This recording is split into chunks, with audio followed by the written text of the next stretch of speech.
প্রতিদিনের মতো সকাল 6টায় সবাইকে স্বাগত জানিয়ে শুরু করছি আজকে শ্রী ঠাকুর ও শ্রীমায়ের কথা। শ্রীযুক্ত চন্দ্রশেখর চট্টোপাধ্যায়ের লিপিবদ্ধ করা একটি ঘটনা আজকে আমি বলতে চলেছি। 1908 খ্রিস্টাব্দের শেষ ভাগে যেদিন উদ্বোধন অফিস তথা মায়ের বাড়ি নবনির্মিত ভবনে স্থানান্তরিত হয়, সেই দিন লাটু মহারাজ সেইখানে যাননি। মানে সবাই তো সেদিন প্রথম দিন উদ্বোধন হচ্ছে, সবাই সেখানে যাবেন জানা কথাই, কিন্তু লাটু মহারাজ সেখানে যাননি। এতে নানা লোকে নানা কথা বলতে থাকে। অনেকে জিজ্ঞাসা করতেন, মহারাজ আপনাকে সেখানে যেতে বললে আপনি গেলেন না কেন? মানে ওনাকে যেতে বলা হয়েছিল, তো সেখানে যেতে বলা সত্ত্বেও কেন গেলেন না, এটাই প্রশ্ন। তো এই প্রশ্নই আরও একদিন করেছিল কেউ। তো সেদিন সেই ভক্ত যখন জিজ্ঞেস করেছিলেন যে উদ্বোধনে মা রয়েছেন, আপনি সেখানে থাকেন না কেন, তাতে তখন তিনি বলেছিলেন, দেখো তিনি মানে শ্রী শ্রীমা কি কেবল ওখানেই আছেন, এখানে নেই। যেখানে বসে তাকে ডাকবো সেইখানেই তিনি প্রকাশ হবেন। আমি মার কাছে গেলাম না বলে মা কি আমার পর হয়ে যাবেন? লাটু মহারাজ শ্রীমাকে কোনো চিঠি পত্রাদিও লিখতেন না। মানে উনি এটা একেবারে মনে মনে রন্ধ্রে রন্ধ্রে তার এটা বিশ্বাস ছিল যে ওইখানে গিয়েই যে মাকে দেখতে হবে বা মায়ের সেবা করতে হবে বা মাকে ডাকতে হবে এমনটা নেই। মা ওখানেও যেমন আছেন এখানেও তেমন আছেন, মানে তার কাছেও তেমনই আছেন। মাকে যে কোনো জায়গা থেকে ডাকলেই মায়ের প্রকাশ হবে। তো এই দৃঢ় বিশ্বাসের সাথে উনি আর কি সেখানে যাননি। তো আরেকজন ওরকমভাবে কথার প্রসঙ্গে সেদিন জানতে পেরেছিলেন যে লাটু মহারাজ কেন চিঠি লেখেন না মাকে। সবাই মাকে চিঠি লেখেন, বিভিন্ন জায়গায় যেখানেই থাকে সেখান থেকে চিঠি লেখে, বা কেউ হয়তো কোনো জায়গায় গিয়েছে, মায়ের কাছ থেকেই গিয়েছে অন্য জায়গায়, সেখান থেকে গিয়েও মাকে খবরাখবর সব জানায় বা জিজ্ঞাসাবাদ করে, কী খবর, মায়ের খবর নেয়। তো সেই জন্য উনি একদিন বলছেন যে তুমি আমার কাছে এতদিন আছো, আমি এত লোককে চিঠি লিখি, তুমি তো জিজ্ঞেস করতে পারো মাকে কেন চিঠি লিখি না। কেন লিখি না জানো? মা আমার ভূত ভবিষ্যৎ সব জানছেন, তাকে লোক দেখানো চিঠি লিখে কি হবে? যিনি আমার ভূত ভবিষ্যৎ সব জানেন তাকে চিঠি দেওয়ার কি দরকার? যারা বোঝে না তাদের চিঠি দিতে হয়। তিনি লক্ষ্য করেছিলেন অনেকে শ্রীমাকে যে শ্রদ্ধাভক্তি দেখায় তার মধ্যে মেকি এবং ফাঁকিই ছিল বেশি। তাই কঠোর ভাষায় সেরকম তথাকথিত মাতৃভক্তদের তিরস্কার করে বলতেন, বেঈমান হোসনি। আবার তদেব পৃষ্ঠা নম্বর 329 থেকে এই ধরনের কথা অন্য জায়গাতেও উনি বলেছেন। সেখান থেকে জানা যায় যে মা ঠাকুরুন যে কি তা একমাত্র স্বামীজিই বুঝেছিল। তিনি যে স্বয়ং লক্ষ্মী তা আর কেহ বোঝেনি, আর কাকেই বা বলি। তার দয়া বুঝতে গেলে অনেক তপস্যার দরকার। তোরা কেবল মুখে মা ঠাকুরুনকে মানি বলিস, তাকে মানতে হলে তপস্যা করতে হয়, তবে তার দয়া হয়। সেই দয়ায় তাকে বোঝা যায়, তখন তাকে মানি বললে সার্থক। তাকে মানা কি মুখের কথা? তো এই ঘটনাগুলিও সৎ কথা থেকে জানা যায়। তারপরে বলছেন উনি যে তোরা ক্ষুদ্র জীব, মায়ের উপর বিশ্বাস শ্রদ্ধা ভক্তি কিছুই নেই, কেবল মুখে মা মা করিস। অমন মাতৃভক্তি আমি চাই না, তোদের মতো মাতৃভক্তি আমার নেই। কাশীর বিভূতিবাবু লিখেছেন, তোদের মা ঠাউনকে আমি মানে না। এই কথা শুনে আমি কেন অনেকেই আশ্চর্য হয়ে যেতেন। আশ্চর্য হবারই তো কথা, কারণ এতদিন যার সেবা করলেন তাকে মানেন না, এ কেমন কথা? পরে বুঝতে পারলাম যে লাটু মহারাজ তার মাতৃভক্তি ইচ্ছেপূর্বক গোপন করে রাখতেন। একদিন তিনি বিশ্বনাথের পুজো দেওয়ার জন্য ফুল বেলপাতা ইত্যাদি নিয়ে বাইরে বেরোলেন। বড় সড়কে এসেই, মানে বড় রাস্তায় এসেই তার কেমন খেয়াল হলো, আমায় বললেন, চলো আগে মার কাছে যাই। আমরা সকলে তো কিরণবাবুর বাড়ির দিকে চললাম। দোতলায় মার ঘরের সামনে এসে লাটু মহারাজ কেমন যেন হয়ে গেলেন। কাঁপতে কাঁপতে মার পাদপদ্মে পুষ্পাঞ্জলি দিয়ে নীরবে অশ্রু বিসর্জন করতে লাগলেন। সেই সময় মা তার সেবকের মাথায় হাত বুলাচ্ছিলেন। এই দৃশ্যটি অতীব মনোরম। সেদিন মায়ের নিকট হইতে বিদায় নিয়ে তবে বিশ্বনাথের মন্দিরে গিয়েছিলেন। ঘটনাটি সম্পর্কে মন্তব্য নিষ্প্রয়োজন। মানে বুঝতেই পারছেন, আগে মায়ের কাছে মায়ের পায়ে ফুল দিয়ে নীরবে সেই যে চোখের জল, তার মানেটাই আলাদা ছিল। এবং তারপরে উনি কিন্তু গিয়েছিলেন বিশ্বনাথ দেবের মন্দিরে, বিশ্বনাথ মন্দিরে। প্রথমে মা স্বামী যোগানন্দের শেষ অসুখের সময় তার সেবার জন্য শ্রী শ্রীমা তার স্ত্রীকে আনিয়েছিলেন, মানে স্বামী যোগানন্দের যিনি স্ত্রী ছিলেন তাকে আনিয়েছিলেন সেবার জন্য। তখন তাকে নিয়ে আসার কথা হচ্ছে। সেই সময় একদিন স্বামী যোগানন্দকে দেখতে গিয়েছেন লাটু মহারাজ। দুইজনের কথোপকথনের কিছু অংশ এখানে আজকে উল্লেখ করছি। স্বামী যোগানন্দ বলছেন, একটি কথা তোকে জিজ্ঞাসা করি, এসব জোগাড় যন্তর করে দেবার জন্য মা ওকে, মানে ওনার স্ত্রীকে, আনাতে বলছেন। তোর কি মত? সন্ন্যাসী হয়ে শেষে পরিবারের সেবা নিতে হবে?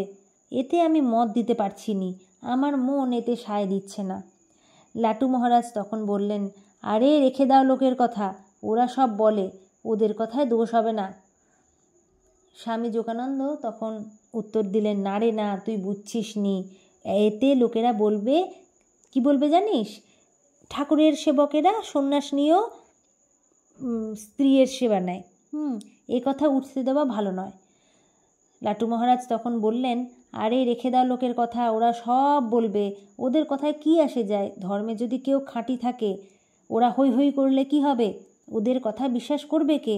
তুমি ভাই মায়ের কথা শুনে তাকে আনাও।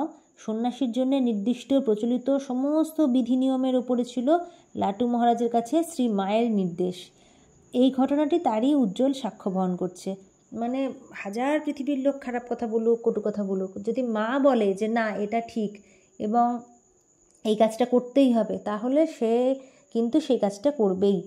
বাকি যে যা বলে বলুক, কোনো ব্যাপার না, মা বলেছে মানে ব্যাস ঠিক আছে, তাতে যা শুনতে হয় হোক, যা খারাপ লোকে বলুক, লোকের কাছে খারাপ হয়ে যাক, কোনো ব্যাপার না, মা বলেছে, এটাই হচ্ছে আসল কথা।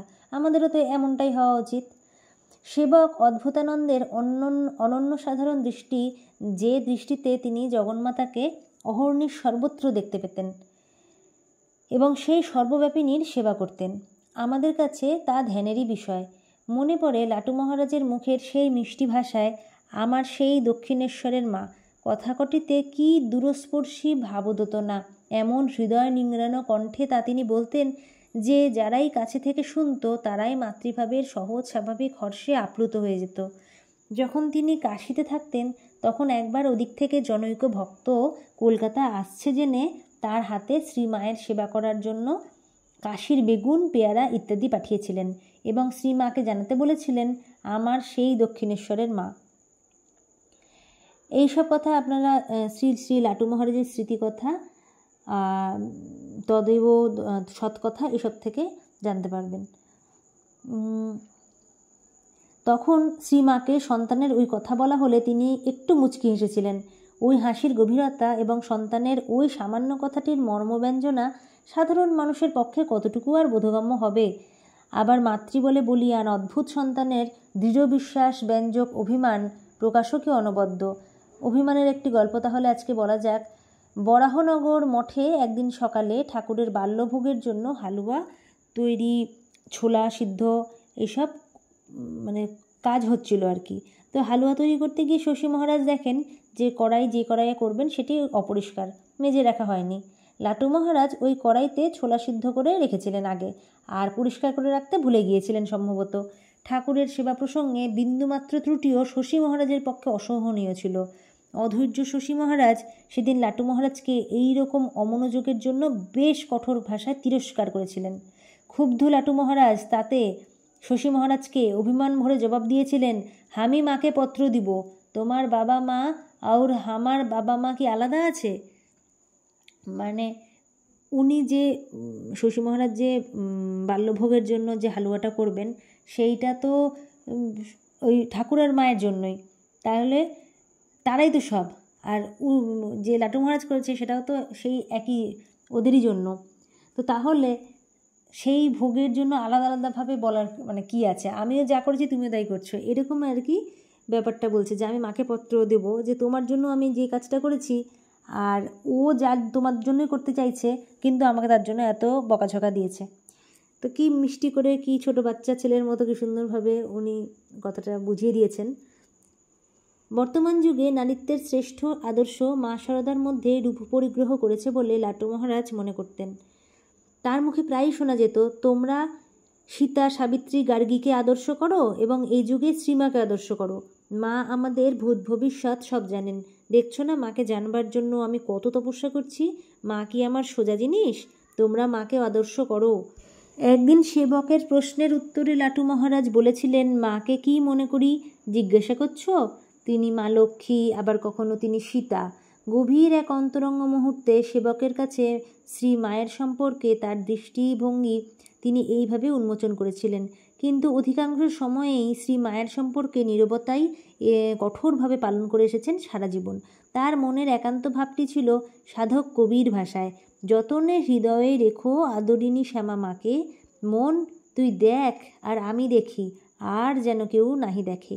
তার নীরবতার কারণও তিনি উল্লেখ করেছিলেন এইভাবে, আমি মার কথা যেখানে সেখানে বলি না, ঠাকুর ও স্বামীজির কথা বলে থাকি, সকলে বুঝবে না, উল্টো বুঝবে তাই। আর একবার বলেছিলেন, মাকে চিরদিনই মায়ের মতোই দেখতাম, মা আমাদেরই মা, এতে আর সন্দেহ কি আছে?